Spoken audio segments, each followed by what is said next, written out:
morning, friends, and welcome to another edition of Unlock Brand with Bradford. Bradford is a global licensing firm. It's a 30-year-old organization started in way back in 30 years in US, and now we operate out of US, London, and India. Bradford India was incorporated about 12 years back, and Franchise India, which is a group company, has partnered with Bradford US to create this joint venture. I'm Gaurav Mare. I'm a director at Bradford. Bradford is a specialized licensing firm which works with both international global licensing firms and also domestic licensing firms in terms of helping them to leverage their brand and unlock their brand and so on and so forth. So today we have a very special guest, Rupali Srivastava. Ma'am, she's part of WWF, which is Worldwide Fund for Nature, and she is going to talk about a lot of sustainability. And we will, in today's session, we will the highlight of the today's session is really not about just about one IP, which we normally do, or industry, but we will talk about largely how things are changing around sustainability of that.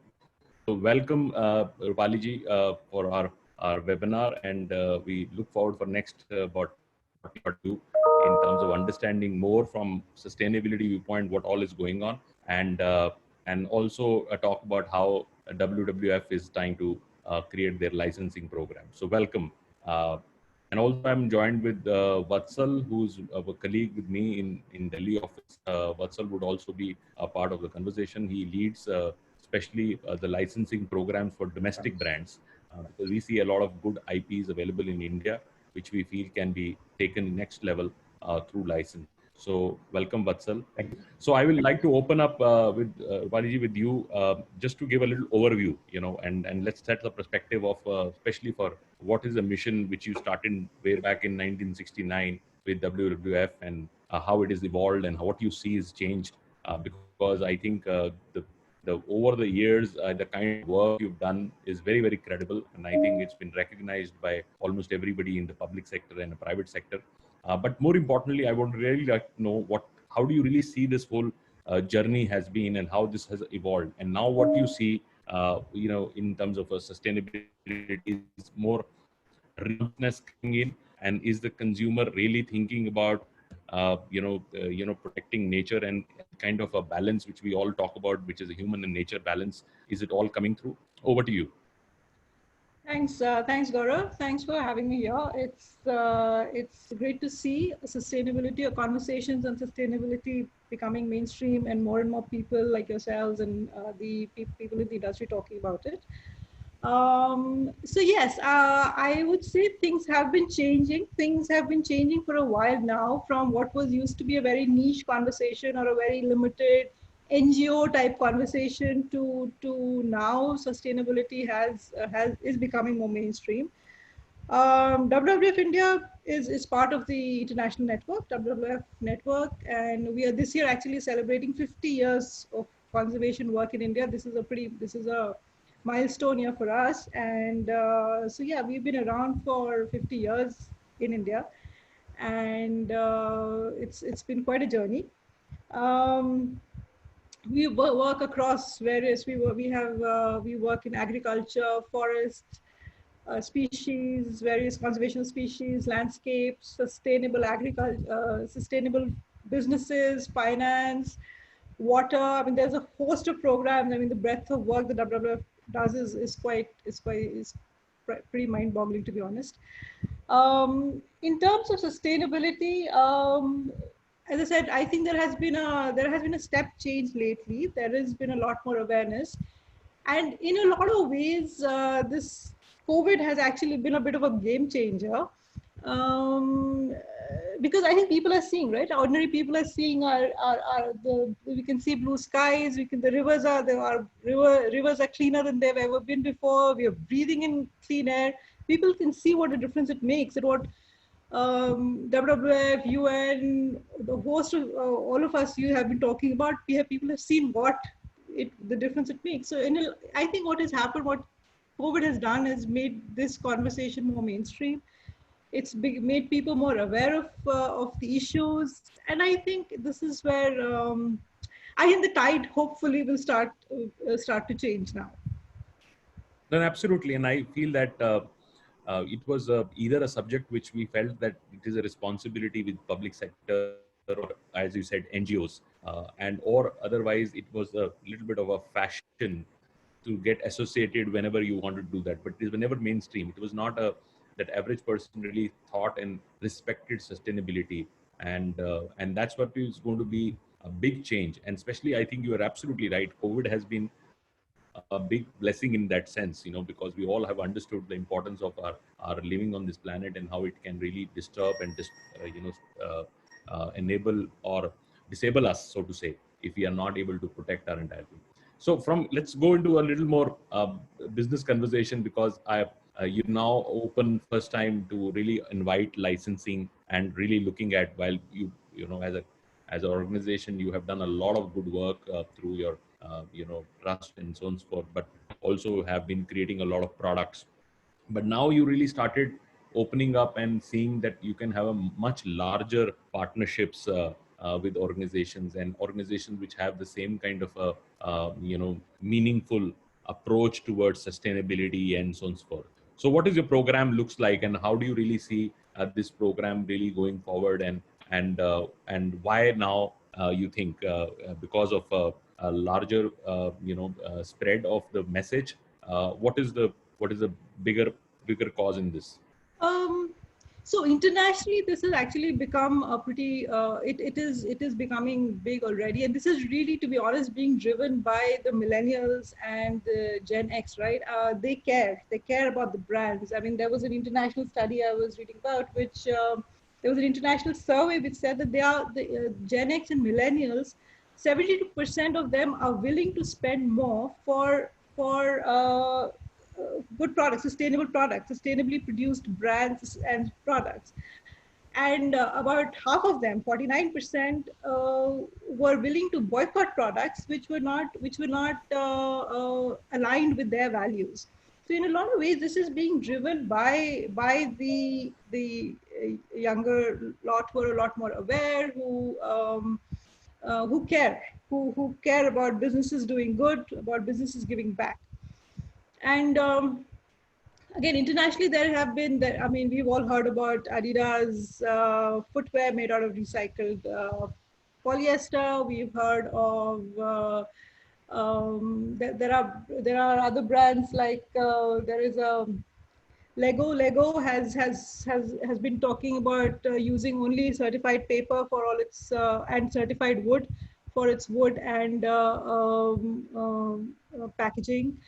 Then you have H&M. There is a range of H&M conscious clothing, conscious collection, I think they call it, which is again all organic, sustainably sourced cotton.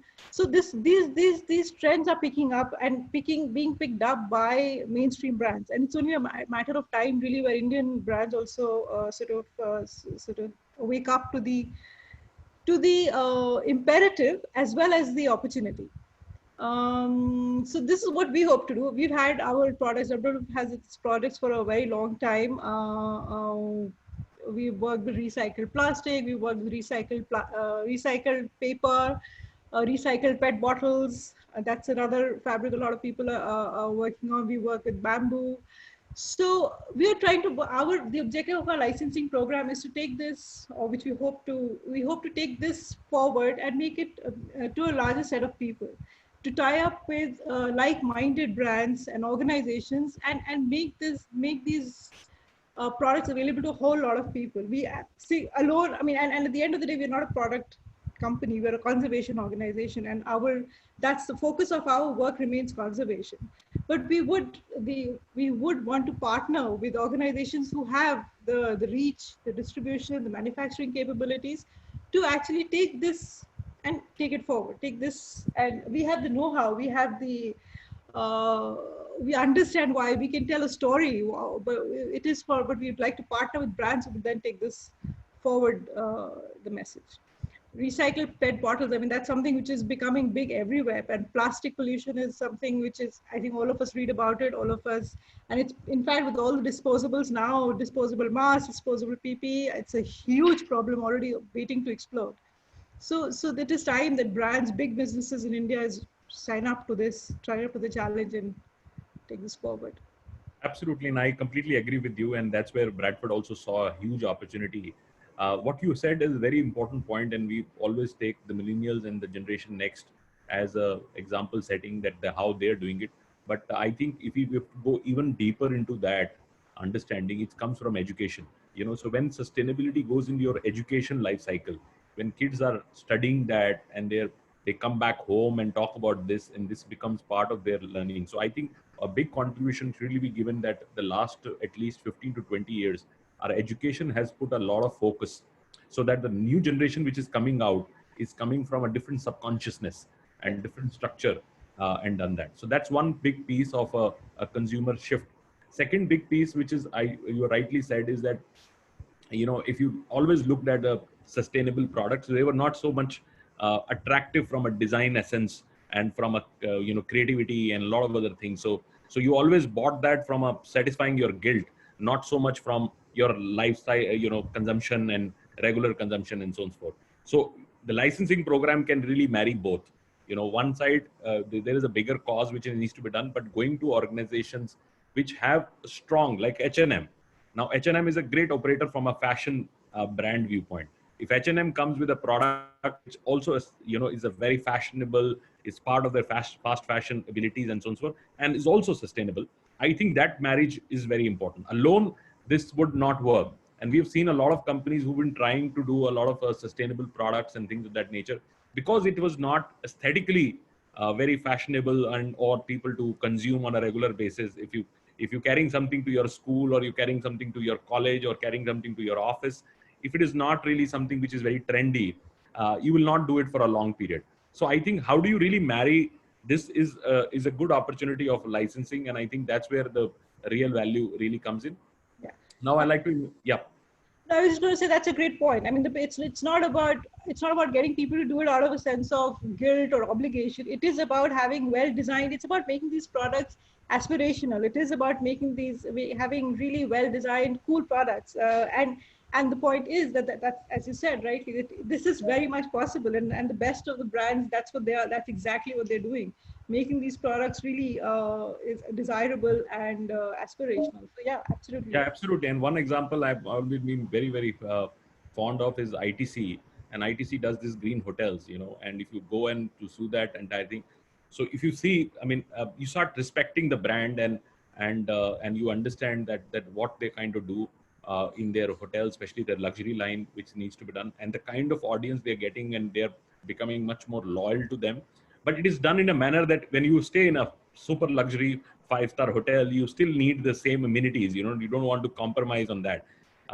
And they try to go that far in terms of making sure that there is they change the water, is no more bottled water in their hotels now. They've all recycled within the hotel and coming back to you, and very well done and very right structured and given to the audience. So if larger organizations of that nature start looking at bringing that big change, then only start impacting. And with WWF as a credibility and the kind of work you've done for 5 decades, and if it marries with the strong organizations which also are credible in terms of their own product creation and their product loyalty to the market, then I think comes a great combination. Yeah, it's in fact wonderful that you mentioned ITC. If you see the ITC menus, they actually for all the seafood, they mention the sustainability of whether that seafood has been sustainably sourced or not, and that's a piece of work that WWF did with ITC here. So we sort of traced back all their seafood sourcing, and it was accordingly. People were encouraged to have and discouraged from having what is not what is not sustainably sourced. So yeah, I mean, ITC in that sense is a good example of very good example, very good as well company. as, Yeah, when I think ITC has been, in the leadership of past chairman, was a organization which can be a set an example for a lot of other organizations to really follow. They have really worked hard on the sustainability cycle, and more these organizations set an example because they have a lot of businesses which are consumer end. As you rightly said, they have a big operations going on in south of India for seafood sourcing, which is very sustainable in that sense. So and they really popularize it when you are staying with them, and you really start knowing what all the initiatives they're trying to do on the sustainability side. Vatsal, Amazon is another great example here in India who have announced they have done away, they've completely eliminated single-use packaging from single-use plastic from their packaging. Again, I mean, India is the first country they've done it, so it's pretty commendable for a company like Amazon to actually eliminate single-use plastic. I mean, so yeah, I mean, I think companies are taking note, big organizations are taking note, and that's what we are sort of hoping to. I think single-use plastic would be one of the big changes, and India would be a front runner for that. I think the challenge is the capability of recycling. I think the recycling capability has to go significantly up because I think the government guidelines are very clearly that they have to start sourcing back from the recycling, but the capability of aggregating and recycling is very poor at this moment. This has to wrap up. Once that is wrapped up, I am sure almost all organizations would start complying to that, and this would be a big change, especially for India. India has one of the largest single-use plastic waste, which is a big threat to our environments and so on and so forth. So I think that's a good cause, and that's why we see a great timing for you to now open up for licensing and a lot of good credible brands which would like to associate and so on and so forth. So I'd like to invite Vatsal, your question for Roopali. Sure, thank you. Rupali, thank you so much for joining in today. To start with the, on the sustainability discussion that was really wonderful. While we were discussing about the single-use plastic and the packaging thing, I would like to put up a question here on the toy industry, okay, which is one of the biggest manufacturers, which when it comes to usage of plastics and all of that, okay, globally. So right from the packaging to usage of plastics to molding and everything, so toy industry is one of the largest I would say the industry where the plastic consumption goes maximum. Okay. So how do you think, Rupali, that this thing is changing with the current situation and the times, keeping this, sustainability and things in.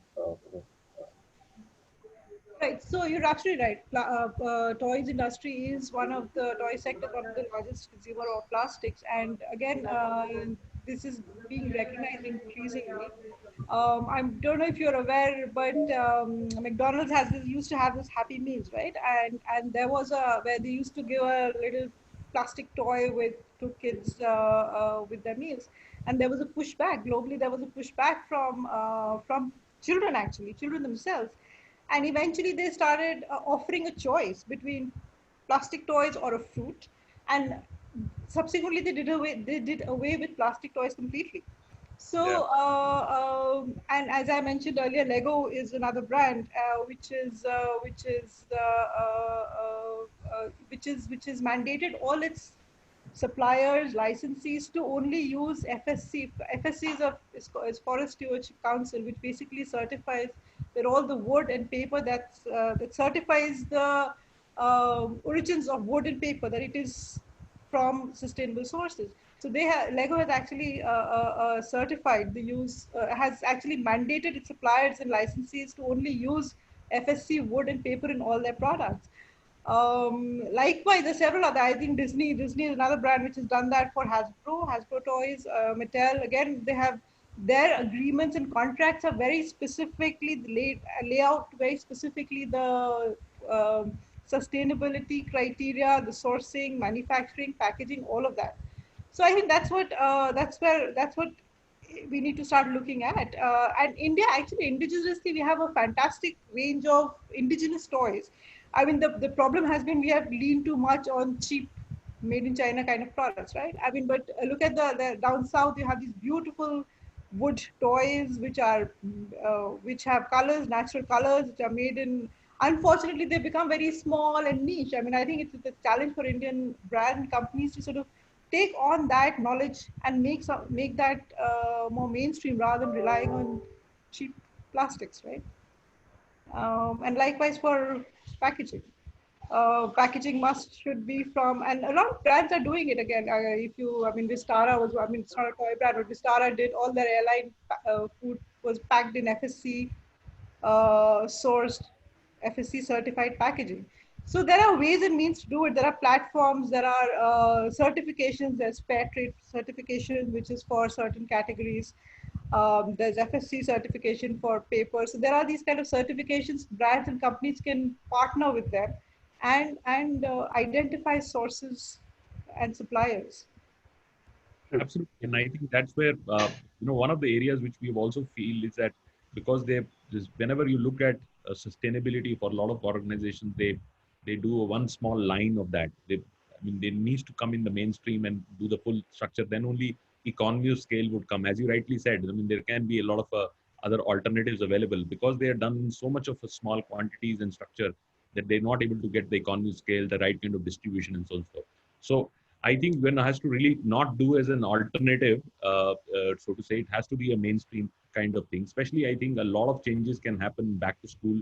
A lot of changes can happen in, I think, fashion. It is a very enticing home products. So I would like to take what are the 3 or 4 major lines which you think WWF would like to be really associated with going forward. Clothing definitely is something which we are looking at because it's. But before I come to that, I think I do want to touch on what you said, that it is not just about having one line or one season or one range. It has to be a lot more than that. Across categories. I mean, we would like to look at a long-term commitment from brands, simply because, not just because it's the right thing to do. I mean, of course it is, but also because customers, I mean, people catch on, right? I mean, it's called greenwashing, that people are not really interested. I mean, people can see through when you're doing it only as a marketing ploy versus when this is a deep commitment as an organization or as a brand to sustainability. So you're absolutely right. It really needs to be a long-term commitment, which may start small. It start with a range, but over a period of time, it should really sort of build into something significant. In terms of categories, I think we'd like to look at clothing, because clothing is really cotton is such an cotton farming is big. Organic cotton is something which is available in India. So BCI cotton, which is Better Cotton Initiative certified cotton, organic cotton. Recycled plastic is recycled PET and recycled plastic. There are people making making apparel out of that. That's an area to look at. Um, toys, kids products, again, because all the products tell a story, and it's really important. We'd like to connect with children. Children are the sort of agents of change. So children's products, children's ranges, back to school, you mentioned toys, stationery. These are some of the areas that we would accessories. Yeah, these are some of the areas we want to work on. Absolutely. I think children would be the starting point, and fashion, absolutely, because I think it's also is a big messenger for passing in terms of whenever you get into the fashion, and fashion always creates a lot of opinion in the market. And I think if you start with a good fashion line with somebody, and also back to school products, children products, and so on and so forth, would make a lot of sense. Over to you, Vatsal, for another question from your side. Okay, so another thing which I would like to share with you, Rupali, is that not only the toy industry, in fact, if I talk about the automobile industry, a lot of high-end luxury automakers, right from Mercedes to Tesla to they have got into because they have been using a lot of leathers for their their interiors and all of that. Okay, so I think now they have also started their shift towards the vegan leather and all of that. Okay, so this vegan leather which has come up, which is coming as a substitute for the leather industry, which again is one of the most dominating industry when it comes to fashion and clothing. Okay, around 70% is the merchandises that we see are all completely pure leathers, which is coming from the animals and all of that. So what is your thoughts, Rupali, on that? In fact, big brands like BMW, Mercedes have now started using vegan leathers for their interiors and all of that. Right. So, I mean, that sounds really interesting. I would confess we've not looked at it in the past, but I think that is something which definitely sounds interesting. That's an area to look at. So yes, I mean, it'd be great. We probably need to do a little bit more, understand a little bit more about the materials and the sourcing and all of that. But sure, I think that sounds an interesting area to look at. So, But do you think? the challenge would always be, I mean, again, I would come back to the supply side, so all these are interesting. And I've actually had multiple discussions with a lot of brands on that side, and they happily agree on that. But then they say, can you feed me this kind of supply? And then because the produce is not, I mean, while somebody would have experimented on vegan leather, but fundamentally, if you really want to be a supplier to a BMW, then you need to really have volumes and quantities and so on and so forth.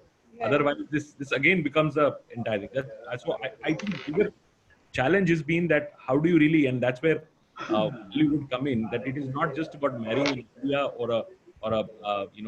but it is also about really building the back end, and that's something which, unless and until is not done as an investment, you will not be creating a lot of front end changes. I think the consumer has evolved more than what we expected. Let's be honest about that. I think almost everybody, including all of us, are much more happier to now contribute ourselves and really look at it. But I think there has to be a lot of backup capabilities being building, which is a big lack at this moment. Any opinion Yeah, you so have? it's a bit of a chicken and egg, I guess. So, I mean, people will invest in the back end if there is demand. So I think the pressure is coming from both ends. There are consumers who are asking for this now, and it's just building up. And I mean, if not the brands themselves, so much increasingly investors are looking at these things before investing into a company. So I think the pressure is sort of coming from various sides, and it will, I think, brands will see the opportunity and start sort of building the infrastructure and strengthening their capacities as we go. Absolutely. I think there is almost all large organizations, and I had opportunity to work with the global leadership of Unilever, and the kind of investments they're doing, and for creating these kind of capabilities is tremendous. They clearly understand that sustainability is a way to go, and things like that. But again, it's a big animal to handle. Everybody is doing piece by piece, and because there are also a lot of capital being deployed on not so sustainable capabilities. So they also have a mindset, when they want to shift from this to this, what happens to the capital which been deployed. So problem in the world is always about, it's easier for newer guys to really do that. But sometimes when you're a conventional old businesses and you've deployed a huge amount of capital in whatever you've deployed on, it's very difficult to change. I mean, even I remember when Apple was launching their entire thing, they did a big plastic phone, and they rather did a campaign around that.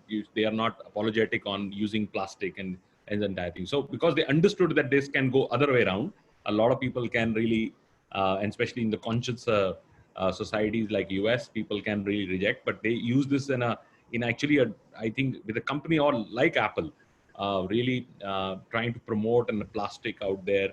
And so sometimes from a commercial reasons, I think companies call for and I think again from an economy scale, bigger capabilities being deployed already. And if they want, say, uh, 50 million phones or 100 million phones to be deployed, then something will happen. So I think alternative materials, unless and until they come and scale up, and there is some kind of a larger incentivization which is happening on circular economy, a lot of incentivization. But the truth is that these incentives are not very clearly visible. And any opinion you have, I mean, what you're doing with public sector or governments, where they can really incentivize this piece, and genuinely visible incentives can come in rather than just being so any work which you see? Well, as I said, plastic, I think, has been a big campaign. Give up. I mean, WWF has done. We've done last couple of years now. We've been running this campaign called Give Up, which is give up single-use plastic. And from our own products, we've eliminated plastic completely. We don't use any plastic at all in our products. And I think that did come from a push from the governments and from the civil society. And I think we are seeing or at least until COVID happened, we have started seeing a lot of there are small brands which are looking at recycling PET bottles, recycling polyester, recycling plastic. So I think plastic is there's still a lot of work to be done, but I think there is a lot more conversation on plastic and than there was even 5 years back. Sure. And we also at I think Franchise India Group working with a lot of now recyclers and working on that, because I'm trying to really work out a model which is also financially sustainable, right? Because if it is financially sustainable, then I think it has a long-term impact, and that's where I think things will need to. Vatsal, your question?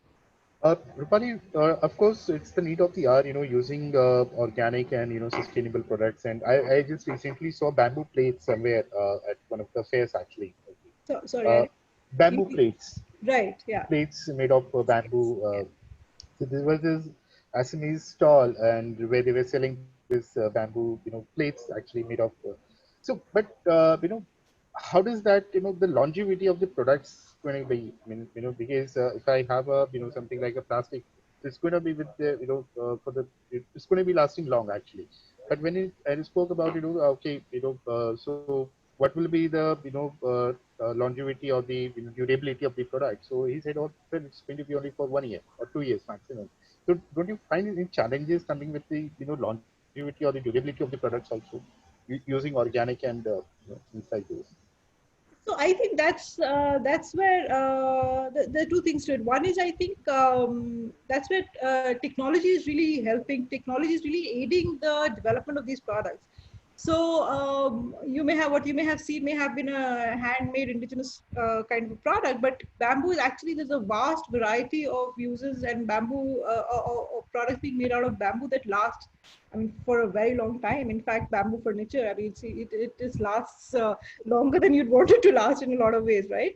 Likewise with other products. I mean, there's a lot of R&D and technology which is being I used think that that for has to be, yeah, yes, exactly. That and I innovation mean, I has would to be, welcome you come up. to try out our bamboo products. We're launching them end of this month.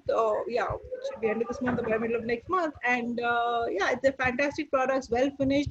You'd be proud to own them. You know, you'd proud to display them, proud to serve in them. So I think this is a bit of a probably a bit of a mindset issue as well. I mean, and and relative to plastic, which at the end of the day I mean, especially in food in serveware, right? And there's a lot of which or common which a lot of times people don't know that how much chemicals leach out of plastics when in the food that you're eating or if you heat it, how much how toxic chemicals leach out of it and are being are you're ingesting them.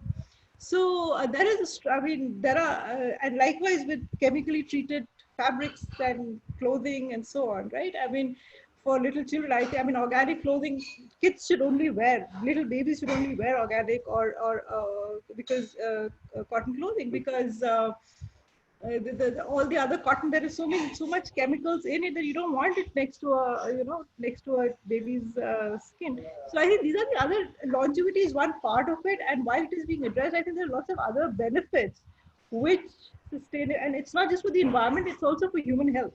I mean, at the end of the day, it's not only about saving the environment; it's also about saving ourselves. And yeah, I think it is about that. This becoming more people becoming more aware of this and adopting this. True. It's really wonderful, Rupali, to Well, hear that, that, yeah, please. yeah. This would also need a lot of opinion makers to come, and one of the areas which I think Bradford is working with you and trying to reach out. We need to really see some strong opinion makers, because I worked with a couple of fashion brands and they created this organic line. The takeoff was not very big. Why they was not big? Because people felt that whatever they've been wearing, this is also fine for them. There was no real harm which their body has got because of whatever they were wearing. So fundamental sometimes the differentiation, while we understand and by education that there is a big differentiation in what you're wearing, but because it has been our in our system for many generations, so people are not so much ready to change unless and until opinion makers start doing it. Right, you rightly said that there's always a tipping point when the children in US started refusing not to take McDonald's toy, and then McDonald's would change it to worldwide. Similarly, a lot of Horeca started changing on using this, not using plastics and other. And I think India is one of the few countries which actually has pushed Horeca.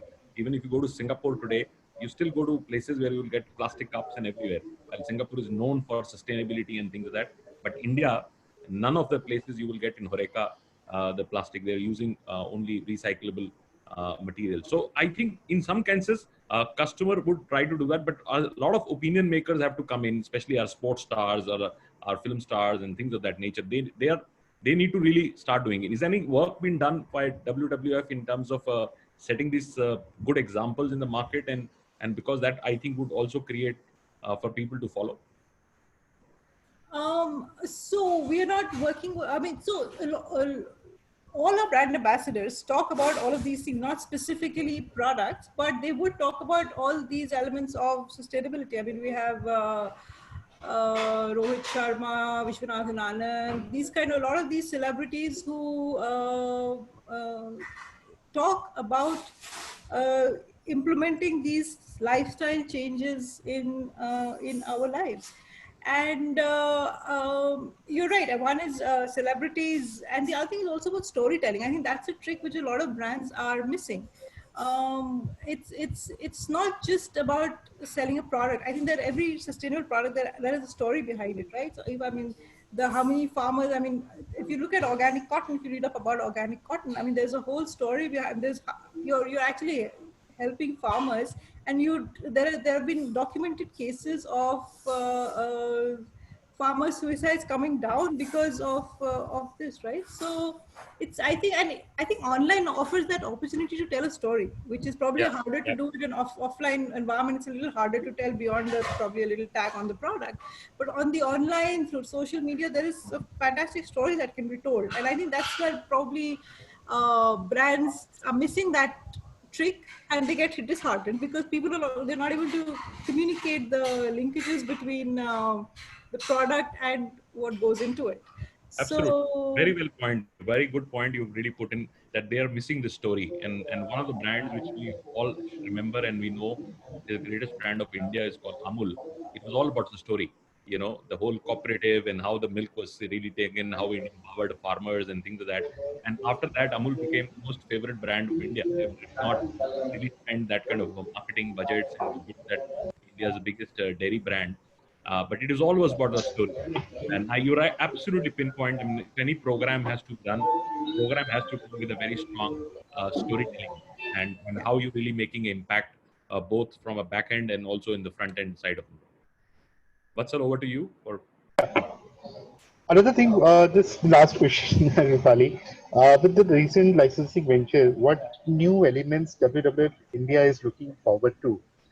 In terms of the message, in terms of the communication, in terms of the reach, I would say, because till now, I believe it was a holistic approach which WWF India or any conversation organization was working on. Okay, but now things have been changing, and it's the need of the hour, as I told. So, what new things, Rupali, that you want to come up with, with this licensing venture that you have just come up with? so what's I lost you for a few seconds there. So, I Uh, was asking what new elements WWF India is looking forward to with the licensing venture that we have just, got associated with Bradford. So we are hoping to work with you on finding, like, our partnerships so far have been with small niche brands, and while that's worked really well, we're hoping to work with you in mainstreaming this conversation and connecting with brands which have a larger presence, which have the right manufacturing setups, distribution networks, and actually taking this message out, because we do feel, I mean, that this is really the right time to do it, and we think that brands would be also more receptive to a partnership like this now. So yes, we're looking at sort of working with like-minded brands and Exactly, because reaching I out to. believe till date, what WWF India or any conservation organization or a body who are working on terms of the message or the communication of wildlife safety, biodiversity, and all of that. Okay, so that's a very holistic approach. I think till date we have been working on, and once we open up the doors, I think people will be more keen, and they would be they would love to have the kind of products, because this element with we had a lot of discussions right from the auto industry to toy industry to everything, and I believe this element of sustainability we are finding it everywhere, be it cookware, be it toys, be it clothing, be it in anything, I think. and that's how people are coming up and they have started accepting the products actually, and they are also ready to shell out more money in terms of and they are ready to put up expenses on the organic products and all of that, and that's a very good thing that's which is coming up, and I think we can develop a complete range of WWF in the coming times, which should be a complete I would say a full-fledged line or a vertical line of WWF that people should reach out and they should aspire to have WWF products actually.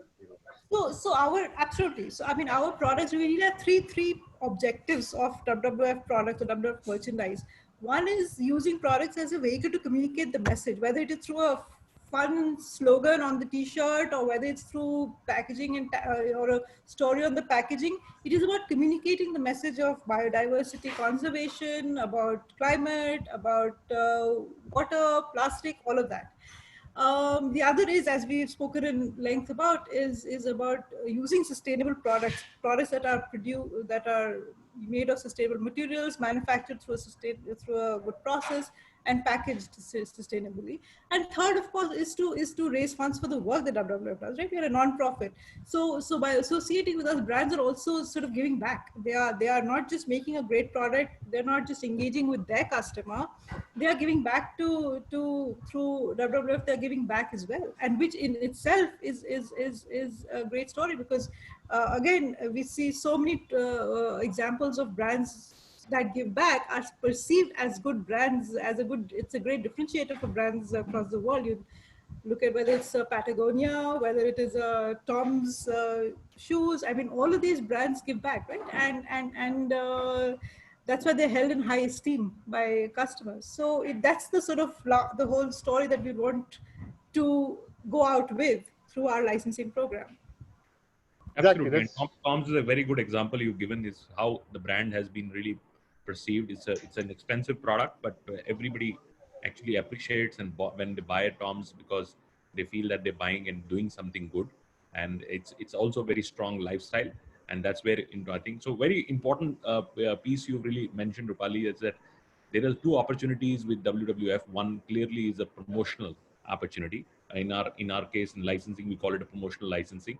Say if you are concerned about anything and you want to really reach out, and think that an association with WWF would make a big sense. It can be environments. It can be a Nobroi hotel. We say, look, we practice sustainability, and we have now a partnership with WWF, and they can use that into their licensing program with entire thing. So a lot of credible organizations which feel that this can be a great promotional entire thing. It can be also long term. It can be a short term phased approach. But by the time you have a program which has a connectivity on the values which WWF stands for, there can be indicting, and there can be also a long-term licensing programs in all the categories. It can be, like somebody is really asked on the question on the group, Mr. Siddharth. He's in a home decor kind of a product. So home is absolutely, I feel that one of the very strong categories in for WWF. I think it's whenever you're buying anything for your home, you will always look at a sustainable product and things of that nature. Anything which is for your children consumption, your home consumption, these would be the topmost priority for people to really look at it. There is another question which I think has come for you, Pali. I would like Ruchika has asked a question. You want to take up Ruchika's question quickly before we close? You are on mute, Pali. Sorry, I said I'm just read out a question because I want to pick up that question. Yeah, She's asked. So what do you recommend as the top 3 things that consumers should do to start getting into sustainable lifestyle? That's the first question from Ruchika. So I think one is be aware. I think be aware of what you're consuming, where what you're consuming, it's coming from. I think just a general awareness is really important. Make a small change, make one change at a time, small changes. I mean, don't carry plastic water bottles, carry a reusable bottle with you all the time. The next time you go to see a movie at a cinema, whenever that is, don't refuse a plastic straw. Don't use a plastic straw. Carry your own straws. Don't use plastic bags. I mean, that's something that we're all doing. Don't waste food. I mean, just cook as much as you need. Just eat as much. I mean, don't waste food. Food wastage is such a big thing. Luckily, it's not a huge thing here still, but in the Western countries, 1/3 of the food that is cooked is wasted. I mean, that's such a shame. So yeah, I think be aware, make small lifestyle changes, a little step at a time, and soon it becomes a part of what of your lifestyle really. Absolutely, one change at a time. It's a good message which you've given, and I think and that's something which should be done. Everybody should start adopting anything which you can also, and also whatever you adopt, you really retain that adoption, because sometimes again it should not be something that you do it for just as a fad. But anything which you strongly believe in and you bring that change to your life, it would entirely. So WWI is a very, very strong program. We are very proud to have the association with Bradford. Anybody who really feels that we have an opportunity to do, please reach out to Vatsal, and he'll be more than happy to set up a direct discussion, and we can really see some possibilities how we can really bring some more partnership on that. So thank you very much, Rupali ji. Your last word before we close the session, and Vatsal, your word. Thanks, Gaurav and Vatsal. Thanks for having me.